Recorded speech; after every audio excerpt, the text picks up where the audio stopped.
ప్రపంచ తెలుగు మహాసభలు 6వ దఫా విజయవాడ కేంద్రంలో జరుగుతుంటాం చాలా ముదావహం. ఎందుకంటే ఒక 40 ఏళ్ళు జర్నలిజంలో ఉంటూ నేను తెలుగు భాషా పండితునిగా జిల్లా పరిషత్లో పనిచేసి దానికి రాజీనామా చేసి బడి జర్నలిజంలో కొనసాగుతూ వస్తున్నాం.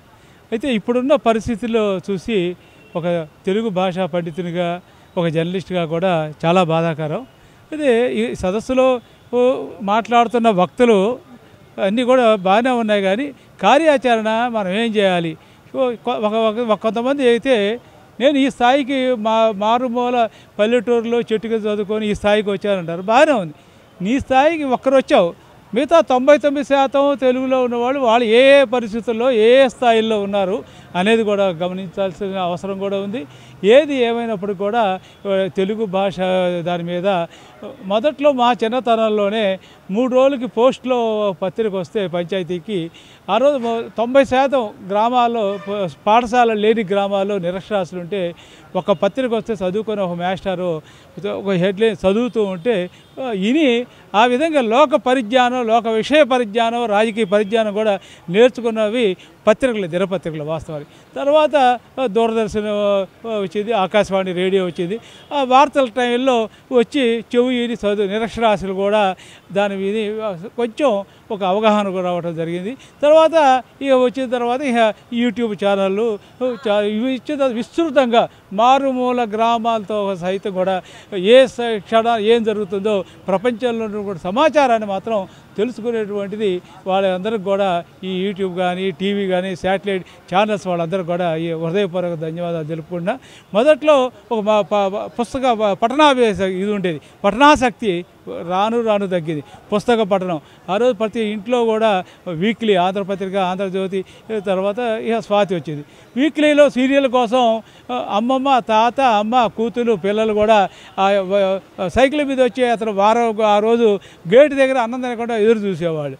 ఆ విధమైనటువంటి ఆసక్తి అలాగే ప్రతి ఇంట్లో కూడా పుస్తకాలు, మ్యాగజైన్, రకరకాల విపుల చేతుల మ్యాగజైన్లు కూడా ఉండే పరిస్థితి అది పోయింది, ఆ శకం అయిపోయింది. తర్వాత పత్రికా ఆసక్తి కూడా అది కూడా తగ్గింది. ఎందుకంటే నేను బాధాకరంగా చెబుతున్నాను, ఇది వేరే దశ కాదు. నేను ప్రస్తుతం గుంటూరు గవర్నమెంట్లో శివాగిరి వ్యాలీలో కాలంలో ఉంటే 240 ఫ్లాట్లు ఉంటే ఎంత దౌర్భాగ్య పరిస్థితి అంటే మొత్తం అంతా ఐఏఎస్, ఇంగ్లీష్ మీడియం అంతా పెద్ద పెద్ద ఆఫీసర్లే వస్తుంది. మొత్తం మీద గేట్ దగ్గర వచ్చింది 10 పేపర్లే. 10లో 2 పేపర్లు నావి, మిగతా 8. ఇక మరి వాళ్ళు పత్రికా ఆసక్తి లేదు, పఠనాసక్తి కూడా తగ్గింది. దీన్ని పెంపొందించడానికి కూడా అందరూ కూడా కృషి చేయాల్సి ఉంది. దీనికి ఒక కార్యాచరణ ముందు పఠనాసక్తి పెరిగితేనే పత్రికలు కానీ వాటి పుస్తకాలు కానీ రచయితలు రాసిన పుస్తకాలు ఇందాక ఒక ఇంతమంది 10 కోట్ల జనాభా తెలుగు వారు ఉంటే 10,000 పుస్తకాలు కూడా అమ్ముడుపోయిన పరిస్థితి ఉంది.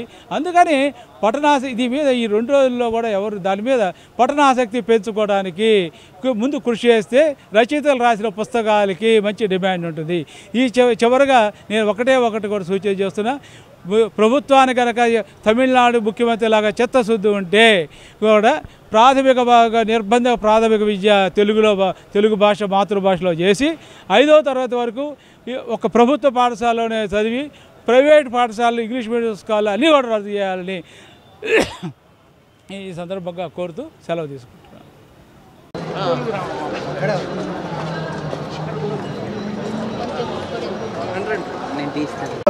90,000 పదాలతో తర్వాత రిటైర్డ్ జడ్జిలు ఎలాంటి ఇది లేకుండా కూడా 1100 హైకోర్టు జడ్జి ఆవిడ నిజంగా పొంగిపోయారు. తెలుగు మనం ఏం రాసామో తెలియదు, ఆమెతే గౌరవప్రదమైన మార్కులు ఇచ్చారు. నా పేరు అన్నవరం బ్రహ్మయ్య, నేను పాత్రికేయుడిని, రచయితని. విజయవాడలో 28, 29వ తేదీల్లో జరుగుతున్నటువంటి 6వ ప్రపంచ తెలుగు రచయితల మహాసభలు చాలా అద్భుతంగా జరుగుతున్నాయి. దీనికి సంబంధించి ప్రతిరోజు 3 వేదికల్ని బేస్ చేసుకొని ఒక్కో వేదికలో ఒక అంశాన్ని చర్చా వేదిక నిర్వహిస్తున్నారు. ముఖ్యంగా 28వ తారీఖు సాయంత్రం జరిగినటువంటి పత్రికా అంశాలకు సంబంధించిన చర్చలో తెలుగు భాష అభివృద్ధిలో పత్రికల పాత్ర ఏమిటి అంటే అంశం మీద మాట్లాడేటువంటి చర్చ చాలా ఉపయోగకరంగా ఉంది. అంటే ఇవాళ ప్రతి రంగానికి తెలుగు భాషను పరిరక్షించుకోవాలంటే ప్రతి రంగంలోనూ ఎవరికి వారు ఖచ్చితంగా కృషి చేయాల్సిన అవసరం ఉంది. అట్లాగే 29వ తారీఖు నాడు న్యాయ వ్యవస్థలో తెలుగు పదాలను ఎట్లా ఉపయోగించాలి, ఎట్లయినా జడ్జిమెంట్ తెలుగులో ఇవ్వటం, కక్షిదారులకు సంబంధించినటువంటి వాదోపవాదాలన్నిటికీ తెలుగులో చూపించడం, ఇటువంటి అంశాలకు సంబంధించినటువంటి అంశాల మీద చర్చలు జరిగినాయి. అట్లాగే సాంకేతికంగా మనం ప్రతిదీ తెలుగులోకి రావాలంటే ఆంగ్లంలో నుంచి తెలుగుకి అనువాదం చేసే ప్రక్రియ చాలా ఇబ్బందికరంగా ఉంటుందని చెప్పేసి చాలామంది నిపుణులు ఇక్కడ అభిప్రాయపడ్డారు. దీనికి సంబంధించి మొత్తం మీద చాలా అర్థవంతంగా ఈ ప్రపంచ మహాసభలు, తెలుగు మహాసభలు చాలా అర్థవంతంగా జరుగుతున్నాయి. దీనికి సంబంధించి సరే కొన్ని లోపాలు ఇవన్నీ ఉంటాయి, అవన్నీ సమస్య కాదు.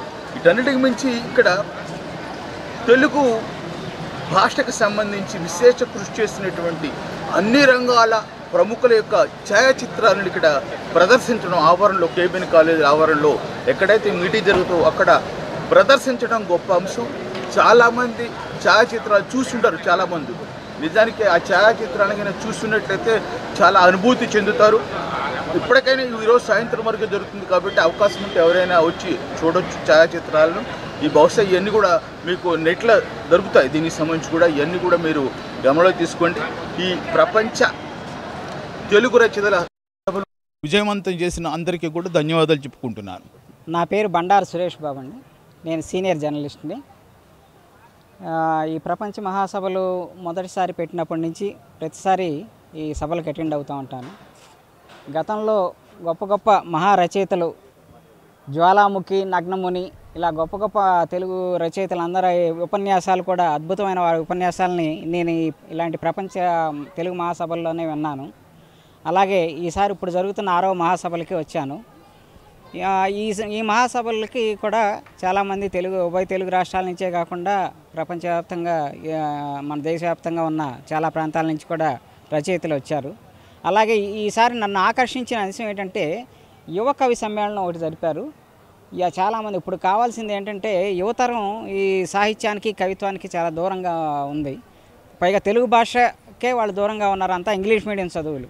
అలాంటి ఈ రోజుల్లో యువకుల కోసం, యువతరం కోసం యువ కవి సమ్మేళనం ప్రత్యేకంగా నిర్వహించారు. ఆ కవి సమ్మేళనంలో కూడా ఎంతోమంది యువకులు చాలా మన రాష్ట్రంలో నలుమూలల నుంచి కూడా వచ్చి పాల్గొన్నారు. అది చాలా ఆహ్వానించదగ్గ పరిణామం. అలాగే కొంతమంది తెలుగు టీచర్లు, లెక్చరర్లు వాళ్ళ పిల్లల్ని వెంట పెట్టుకొచ్చారు. అది కూడా వాళ్ళల్లో మంచి ఇలాంటి సభలకు తీసుకొస్తే వాళ్ళల్లో మంచి స్ఫూర్తిని నింపుతుంది. భవిష్యత్తులో వాళ్ళు కూడా తెలుగు సాహిత్యం పట్ల అట్రాక్ట్ అయ్యి ఎంతో కొంత తెలుగు సాహిత్యంలో కృషి చేసే అవకాశం ఉంటుంది. యువతరం ఎక్కువగా రావటానికి ఇటువంటి మహాసభలు దోహదపడతాయని నేను విశ్వసిస్తున్నాను. Thank you.